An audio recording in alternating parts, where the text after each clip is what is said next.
Joeseph pulled the gas mask down over his face, settling it snugly in place, and checking the tightness of the seals to make sure that nothing would escape. He then pulled Meshach's specially modified version from his collar. He looked at the dog, the mask of scars all over the left side of its face and the missing ear.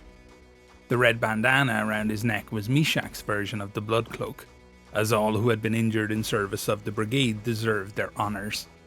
He slipped the dog's mask over its head, ensuring that the seals were once again tight, but this time against the close-cropped hair of its neck. Normally used to keep the noxious gases of the war out, all he needed the mask to do this time was stop the fog of their breath in the cold air from being too obvious. He leaned back against the freezing cold bark of the tree, setting his legs straight down the branch, holding Meshach close to his chest, wrapping his red cloak around himself to keep warm. He was worried the dog would be skittish this high, after being dragged up by a rope into the branches of the tree, but he was expertly trained and was somehow far calmer than Joeseph. He could feel his own heart rate slowing down, almost as if it was trying to match that of the animal, for it was driven high from anxiety, pain, and exertion as he tried to prepare for what was coming. He'd been through a lot with Meshach, and they'd go through just a little bit more before the day was done. As tempting as it was to feel cursed, Joeseph thanked the Lord for the lack of snow. The freezing cold meant hard-packed ground had made it possible for him to move easily and leave less tracks than there would have been if it had been snowing. Heretics were not known for their tracking ability, but even they would be able to hunt him down with ease if he had to drag himself through snowdrifts. Snow would have doomed his already foolhardy plan from the start. The chase had needed to last a while, which meant cutting false trails, sowing confusion among his pursuers, and then letting them pick his trail back up again at their most despondent. It had worked for a while, and now it had brought him to this place, and this plan, in need of a miracle and the Lord's grace. The day before, he had been summoned by his commanding officer, and handed a small leather pouch containing the dog tags from his squad. While the rest of his Red Brigade squad launched an assault on the factory they had been sent to sabotage, he would be making his way back to the base they had been operating out of, and from there to New Antioch. Upon arrival, they had scouted out the factory and learned that the heretics had stationed a small garrison of troops here. The original plan had been to quietly infiltrate the factory, plant charges and leave. But with enemy numbers so high, they had opted to add bombing the garrison buildings to the mission list as well. Taking out so many troops was a rare opportunity, and even though it would likely cost the men of the Red Brigade their lives, they had to try. It was a rare chance for a most glorious vengeance, and the Red Brigade lived and died to enact retribution against the forces of the Infernal. How many families would be spared from pain, loss, grief, and suffering? How many fallen sisters and brothers would be avenged as the heretics' own buildings tumbled down on top of them? Enough to make the trade fair. Joeseph had been picked to head back, as the youngest member of the squad. Meshach was to go with him simply because he was the dog's handler, and unless they could train the creature to plant bombs overnight, the dog would be better suited to the return mission than the assault. He had shared one last meal with his comrades. Rations barely heated over disguised, low-burning pit fires to hide their position from potential enemies. Then he had set off. The Red Brigade would stage their silent assault at 4 in the morning, so he had almost 16 hours to put as much distance between him and the squad as possible. Things started to go wrong after just one. As Joeseph and Meshach made their way through the foresty woodland, the dog had heard something, dropping low to the ground as he was trained to do, signaling to Joeseph that something else was in the woods with them. Friend or foe, they couldn't know, but for now, caution was required.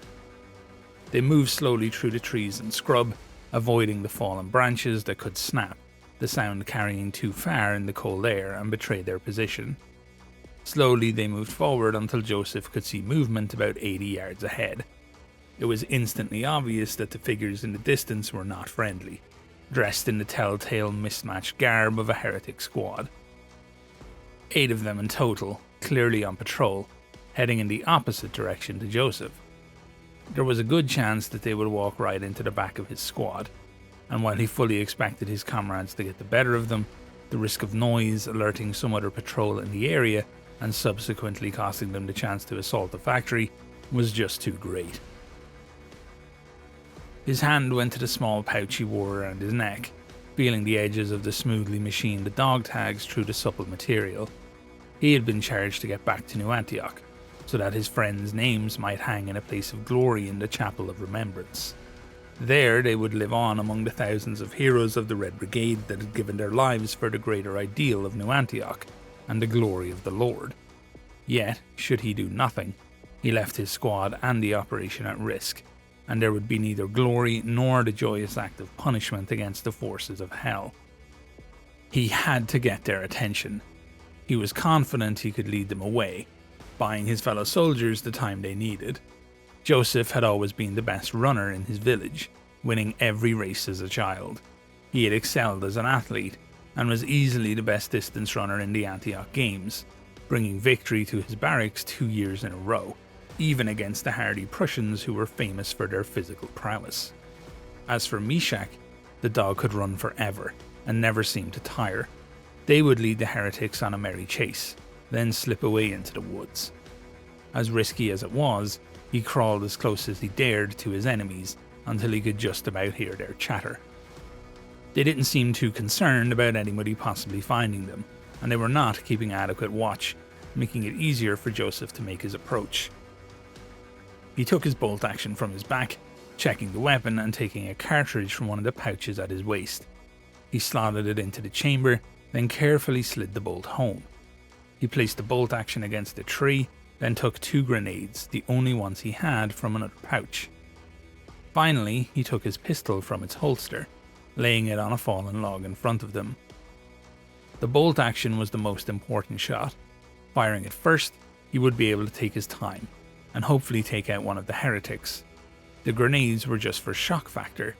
He might get lucky and manage to take someone out with them, but mostly they would force his targets to take cover and allow him to start putting distance between them. Finally, the pistol would hopefully cause anyone who reacted quickly to think twice, and give a momentary impression that he wasn't just one man. And a dog, of course. He aimed carefully at the closest heretic, slowing his breathing and gently squeezing the trigger, loosing the round and grinning as it took the man straight through the neck. A luckier shot than he had hoped to make, as he knew this would drive the heretics to find him, no matter the reason that they had been in these woods. He quickly slung the rifle across his back as he pulled the pins in the 2 grenades, throwing them both and grabbing up his pistol and firing as the heretics were shouting and running for their lives, unsure of where the shot that claimed their friend's life had come from. The pistol shots went wide of any possible target as the heretics scattered for cover, but he got lucky as one of them dived too close to one of the grenades, shrapnel from the explosives catching him and turning the right side of his body into so much bloody meat. That was 2 of them out of action, better odds than Joeseph had expected. He waited long enough for someone to stick their head out of cover, then heard them shouting as they spotted him. He was already moving away as they tried to fire at him through the trees, but nothing came close to hitting him. Behind him, he heard them shouting at each other, but he didn't bother to look back. He knew they'd follow him, eager for their own revenge. Beside him, Meshach settled into an easy run, long strong limbs eating up the distance as they settled into a staggered pace. Joeseph spent an hour alternating between pulling ahead to ensure safe distance, then slowing just enough to make sure somebody caught a glimpse of him through the trees. It was getting close to night when disaster struck. He was at the furthest point he dared to get for fear that the heretics might actually lose him, preparing to drop back one last time before using the darkness to finally slip away. He was certain that they'd keep looking for him well into the night, and that the constant sightings of him had been enough to infuriate them. As the last few times he had allowed them to glimpse him in the distance, they had betrayed their emotional state by taking foolish potshots at him. In the half-light of the dusk, he failed to spot a sharp drop behind the embankment he was climbing, misjudged his footing and fell, tumbling 10 or so feet down the hard-packed mud. At the bottom, he felt sharp stabbing pain from his left ankle. Standing, he tried to put his weight on it, and while he could stand and walk, to a degree, pain shot up his leg and down into his foot. Running any further was going to be a major problem. Meshach just looked at him, somewhat accusingly, as if this misfortune had interrupted his fun. "Don't put all the blame on me, you mutt," Joeseph said softly. "You didn't see it either," trying some levity to lighten his suddenly darkening mood. Joeseph figured he had been about a mile ahead of his pursuers, so he had to think of something to do, and fast. Looking around, he realised that the embankment had been the edge of an old system of trenches, long since abandoned and now overtaken by the very forest that had once been felled to help create it. Glancing around, he saw a small bunker on the eastmost side of the warren of trenches, making his way over to it as quickly as he could. Inside, there was dirt, mud and patches of grass, but also some more recent signs of activity. Piles of bones lay scattered around, and as he scanned the trench he saw ammo crates, supply boxes, and more evidence that the trenches had been used more recently than he had first suspected. The trenches may have been first dug a century ago, but they seemed to constantly attract more groups of soldiers who used them as a temporary base or ambush site when needed. He wondered how many people had died here, and if he'd be the next one to do so. The heretics would surely check the bunker if they passed it, so it offered neither comfort nor a place to hide. As he tried to think of a plan, a new fear gripped him. He had only led them on this chase for an hour, so if they tired of the chase now, or decided to turn around, they would still potentially find his squad before the assault began. His initial hope seemed like a childish dream, and he finally allowed his mind to turn to what he had really been running from this entire time. The moment he had decided to get the heretics' attention, this reality had always been coming. He needed a new plan, a way to hurt them before the inevitable occurred. Desperately, he searched a stack of crates for anything that might help when he stumbled across the long wooden crate that would hold what he hoped would be his salvation. He opened it and cursed to find it empty, the machine gun that he prayed it would contain seemingly long gone. As he turned to check the rest of the trench, something in the mess of leaves and branches at the bottom of it caught his eye, and he thanked the Lord as he pulled the machine gun from the detritus that had gathered there. Checking the drum mag, he discovered it only had a half-dozen rounds left, but that was better than nothing. He had no time to check the weapon further, he just had to trust that God had provided him the tools he needed. His injured leg had made his decision for him, and he knew he had to try and stop the squad here and now. For all he knew, his friends had decided to act early, and had already attacked, or had been found by another patrol and were already dead. But when he had left, the plan had been for a raid at 4 in the morning, and he would give his life here in an effort to ensure that happened. He scrambled up the side of the trench, pain burning through his leg as he uttered a quick prayer for strength, and tried to ignore it before looking back the way he had come. The natural lie of the land should funnel the heretics down into the trenches, natural curiosity would force them to check the bunker, and then they should come out halfway up the east side where the shorings had collapsed, creating a gentle slope up and out of the trench. He climbed to the nearest tree that offered the height and positioning he needed, and fell to his knees, digging through the leaves, twigs and branches at the base of it. He hid the machine gun there, then took a rope out of his backpack, wrapping it around Meshach in a makeshift harness, then tying the end to his belt. The sun was just starting to set behind the horizon, and the forest was already deep in gloom as he started to climb.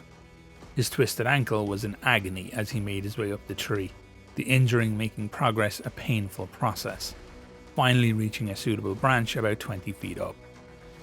He hauled the dog up behind him, fixing both their masks in place. That plus the growing gloom should keep them hidden, but he could feel his heart hammering in his chest. He waited for what felt like an eternity, when suddenly Meshach stiffened in his arms, noticing the presence of the enemy once again before he did. About half a minute later, he could hear someone moving through the trees about 30 feet to his left.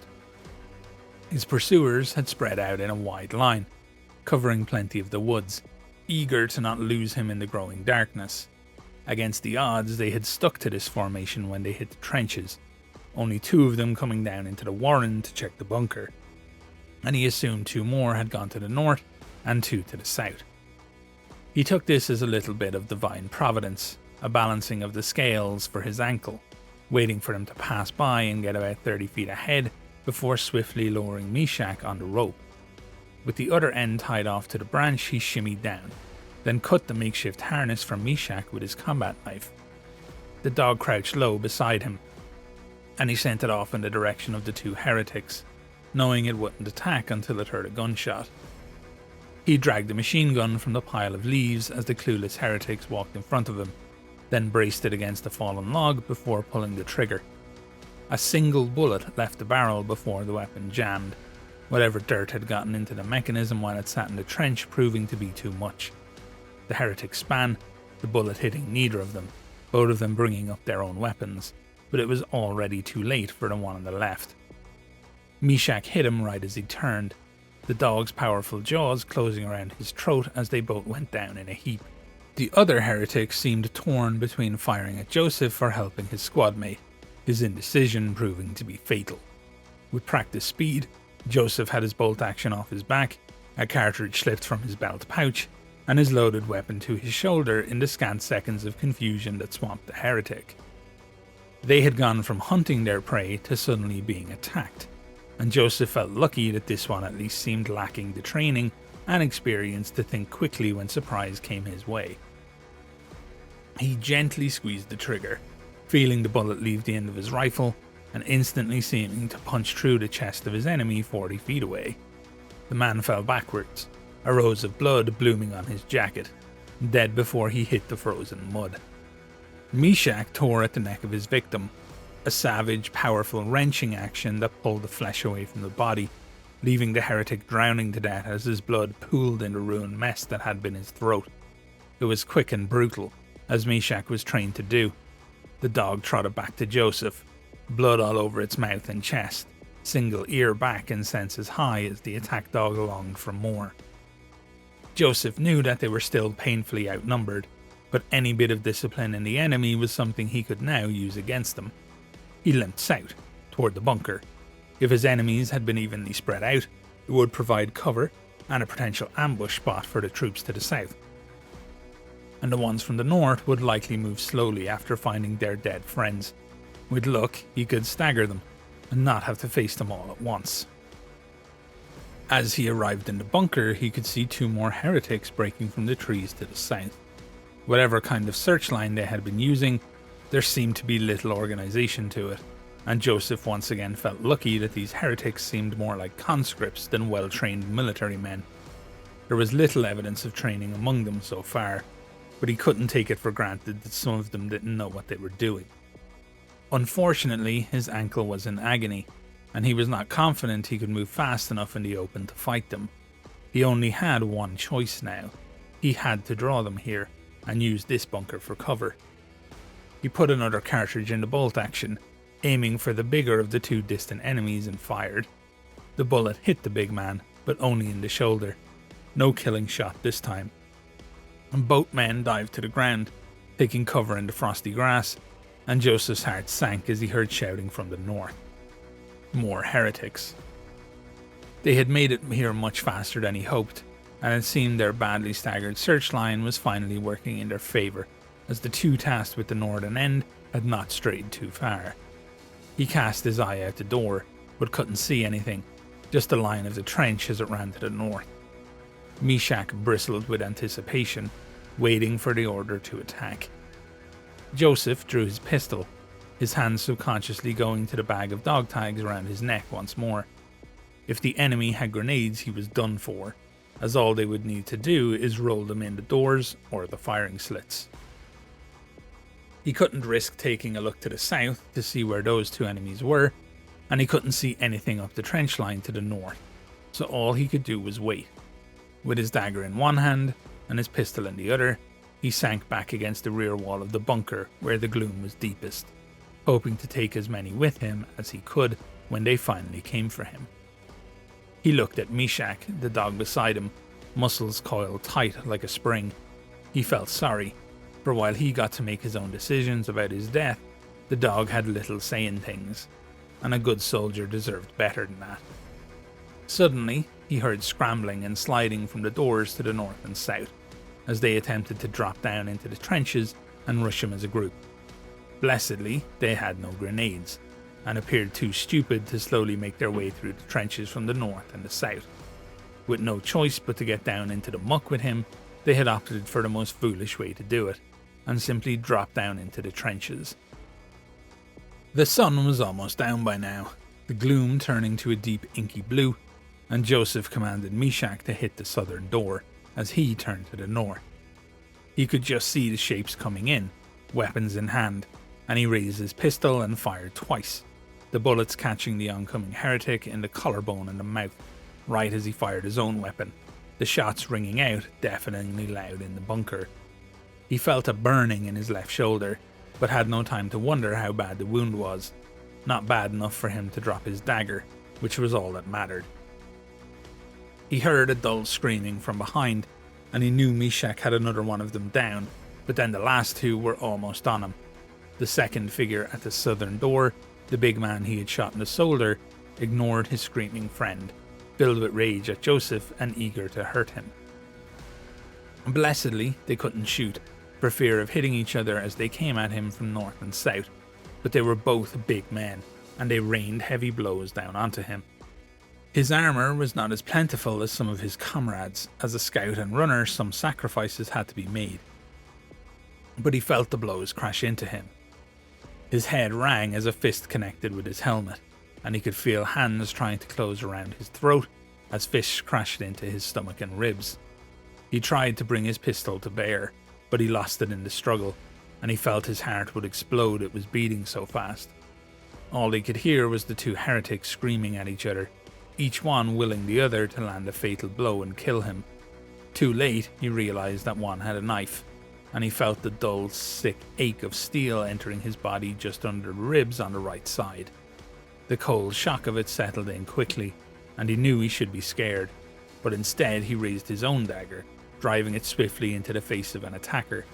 He felt it skitter across the bones of the man's cheek, seemingly in slow motion, drawn by the contours of the man's skull as it scraped its way along, parting the flesh of his face, following the curves until it reached the eye socket, and then plunging into the screaming man's skull. He dropped instantly, taking the knife with him, and Joeseph felt the blade from the other assailant plunge into his side once more. With the adrenaline burning through him, he barely reacted to the pain, but something was now badly wrong, and he could feel his limbs start to get weaker by the second. From the southern door, Joeseph could still hear screaming, and he thought he heard the muffled yelps of Meshach as the dog cried out in pain. He felt the knife in his side be pulled out, and knew yet another strike was coming, so he grabbed for his attacker's wrist, taking control of it in both hands, pushing the man back into the wall and smashing his hand against it until he let go. The heretic was strong but untrained. Joseph's technique was enough to disarm him, but the man fought with the simple cunning of a bar brawler. When the knife fell, he struck Joeseph hard in the other side with his free hand, the blow knocking the wind out of him. Unable to control the other arm any longer, Joeseph had no choice but to let go, and he felt the man's hands, huge and calloused, as they closed around his throat. He tried to push off, but his ankle had no strength, and the dull ache of the wound in his right side was turning into a burning fire. Joeseph could feel himself getting weaker, and he desperately tried to find his attacker's eyes in the dark, to bury his thumbs deep. The man turned his face away, and Joeseph pulled off his own helmet, smashing it into the sides of his head again and again, to no avail. The vice-like grip around his throat grew even firmer, and he could feel himself passing out, knowing he would never wake up. Prayers surged into his mind, and he thought of his friends and the sacrifice that they were making that nobody would ever know of. The weight of the unkept promise to his comrades felt like a crushing weight upon his soul as his vision went hazy, bright spots growing in the edges of his eyes, then flooding inward as he started to lose consciousness. Suddenly, Meshach was on the heretic, jaws sinking deep into the back of the man's neck. The dog savaged his assailant's flesh, and he felt the grip around his throat loosen as the man screamed. With air rushing back into his lungs as he was finally able to breathe, he once again sought his attacker's eyes, and unable to turn his face away this time, the heretic could do nothing as Joeseph drove his thumbs deep into the sockets. The man fell back in the dark, Meshach tearing at his neck again and again, eyes destroyed, screaming pitifully as Joseph's fumbling hands somehow found his pistol. He crawled atop the man, jamming the gun into his chest and commanding Meshach to release. Then he pulled the trigger twice, and the man finally fell silent as the violent retort of the gunshots echoed in the bunker like hammer blows. Joeseph felt the sudden desperate urge to get out of the darkness of the bunker, to not be near these heathens and heretics, and limping toward the southern door, he could feel the presence of Meshach beside him. He just made it outside when he collapsed, leaning back against the frozen wood of the trench, feeling the blood run down his side where the knife had cut him, and the burning in his shoulder from where he was shot. The pain, which had been so distant, was coming quickly now, and he could feel his hands start to shake. He turned his head to the side, bile rising up inside him, and vomited. Meshach lay down beside him, the hair of the dog's side matted around the rib cage, the stab wounds gross and obvious, even in the failing light.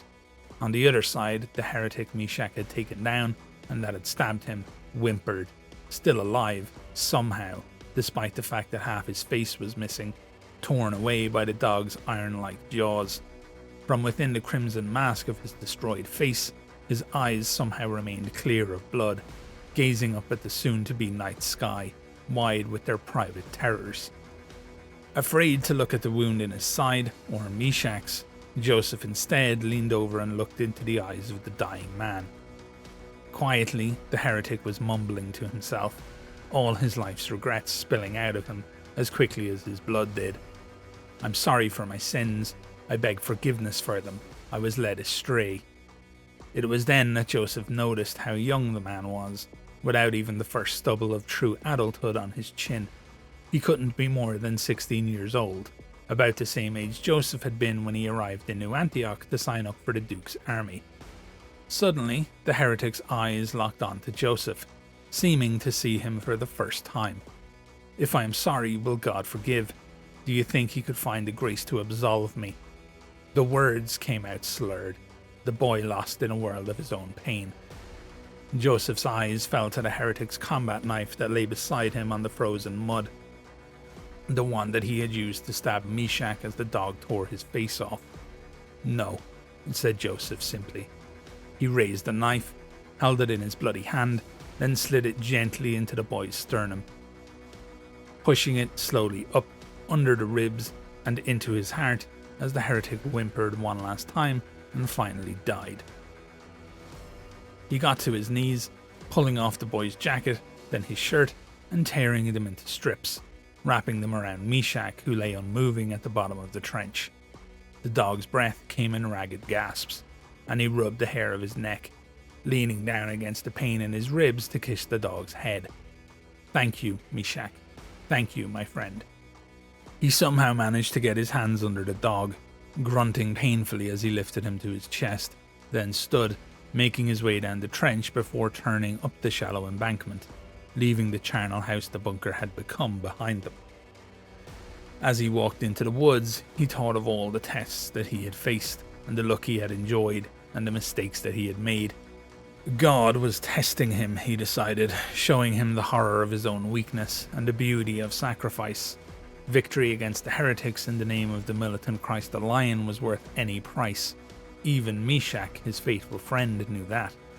As he got deeper into the trees, he held Meshach close, feeling the laboured rise and fall of his ribs as he breathed, and he thought the dog was happy to not have to run, at least for a while. In the edges of his vision, as the darkness finally became full and proper night, he thought he could see people among the trees, flitting in and out of existence. Ghostly shapes watching him closely, guiding his steps into the cold dark forest, beckoning to him. Maybe God had sent them, he thought. Maybe they will bring us home. Joeseph thought he could hear them call to him, but their voices were just whispers in the dark.